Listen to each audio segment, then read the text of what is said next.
The Haftorah for Parshat Naso tells the very interesting story of the pre-birth of Shimshon, when a malach comes to his barren mother, referred to as Eshat Manoach, and foretells that she'll have a child, and commands her to begin to keep the laws of Nazirut, because her son will be obligated to be a Nazir from his very inception, and therefore she must keep the laws of Nazirut and refrain from wine even before the birth.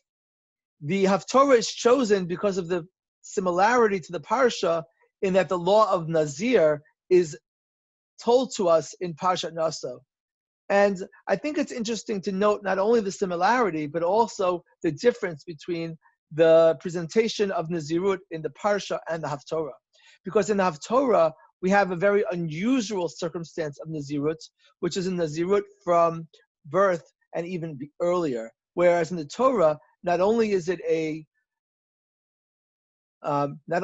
that never the case, but it's specifically told Ish o Isha that an adult will take on Nazirut, which is taken as a personal initiative to take an extra step in spirituality and to take on an extra mitzvah.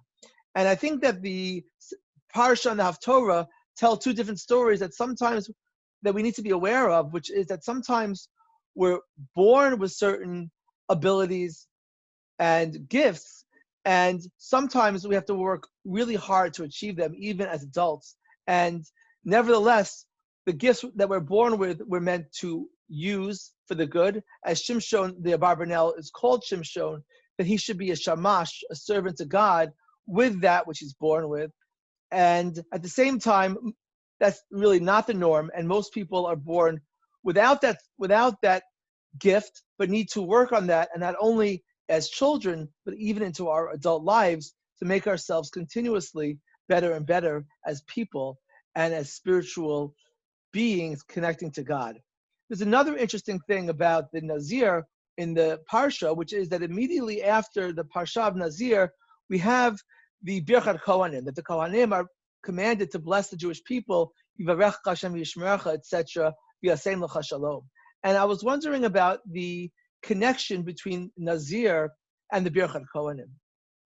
And I think that there is an important connection, which is that a Nazir is someone who chooses to be different than everybody else. A Nazir decides that although everyone else is satisfied with all the other mitzvot of the Torah, I would like to take on one additional mitzvah.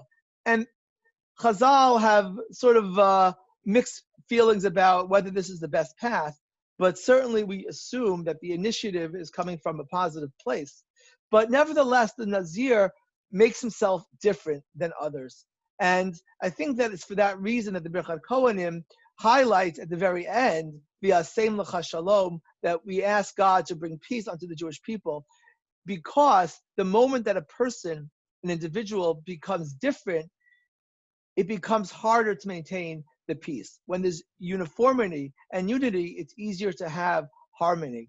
And when there's differences and diversity, then it becomes a challenge. And it's there that the Torah says we must bless the people to find peace and harmony and to harmonize with those who are very different from one another. And I think that at this particular time, I would like to amplify this blessing of shalom, and that we should come to a place where we could tolerate the fact that people are different from one another, but could really find ways to respect each other because of, in spite of, or to celebrate our differences and to create a harmony of it all, and hopefully bring peace to a land which has been plagued by much conflict over the diversity of peoples in it.